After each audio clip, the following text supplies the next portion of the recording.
السلام علیکم ورحمۃ اللہ۔ معزز سامعین، میں ہوں ندیم آپ کا بھائی۔ امید ہے کہ آپ خیر و عافیت کے ساتھ ہوں گے، صحت و سلامتی کے ساتھ۔ آج کی جو ٹاپک ہے وہ ہے مدارس دینیہ کے حوالے سے۔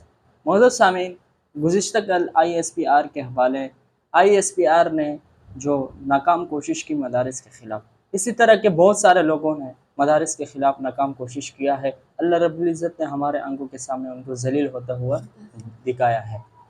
معزز سامعین، مدارس کے خلاف لوگوں نے اس سے پہلے بھی بہت سارے سازشیں کی ہیں، لیکن ان کی سازشیں ناکام ہو کر خود وہ ذلت و رسوائی کا شکار ہوئے ہیں۔ مدارس کے خلاف کچھ لوگ سوال کرتے ہیں کہ مدارس کون چلاتے ہیں، اور کچھ لوگ وہ ہوتے ہیں جو مدارس کے بارے میں کہتے ہیں کہ ان مدارس میں دہشت گرد تیار ہوتے ہیں، اور کچھ لوگ وہ ہوتے ہیں جو اس کے نظام میں دخل اندازی کی کوشش کرتے ہیں۔ کچھ لوگ وہ ہوتے ہیں جو ان مدارس میں پڑھنے والے طلباء اکرام کے اوپر اعتراضات اٹھاتے ہیں۔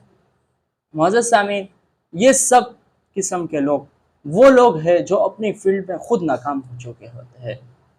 اکثر آپ نے دیکھا ہوگا اس طرح کے لوگوں نے جو مدارس کے اوپر اعتراضات کی ہے اور مدارس کے اوپر انہوں نے غلط بیانی کی کوشش کی ہے، وہ لوگ اپنی فیلڈ میں خود ناکام ہوتے ہیں۔ ان کی ذات میں اگر غور کیا جائے تو خود ان کو پہلا کلمہ تک نہیں آتا، مگر وہ مدارس کے خلاف اس طرح بول رہے ہوتے ہیں گویا کہ وہ ان سب کچھ سے کیا ہے، باخبر ہے۔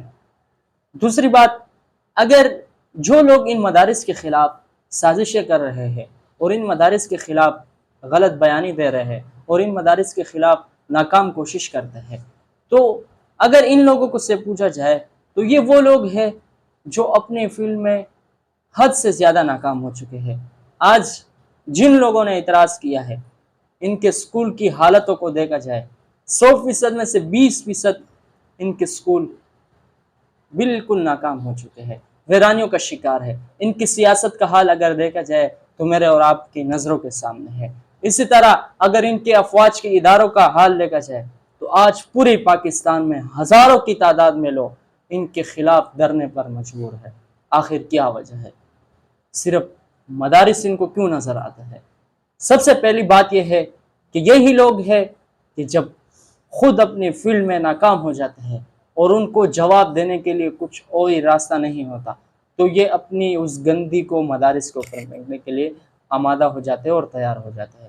یاد رکھیے معزز سامعین، اسی طرح کے لوگ آپ کو معاشرے میں بہت سارے ملیں گے جو ان مدارس دینیہ کے خلاف زبان درازی کر رہے ہوں گے اور مدارس دینیہ کے خلاف غلط سازشیں کر رہے ہوں گے، تو آپ ان کی سازشیں سے واقف رہے، ان کی باتوں پر، ان کی غلط بیانی پر آپ کبھی بھی توجہ نہ دیجیے۔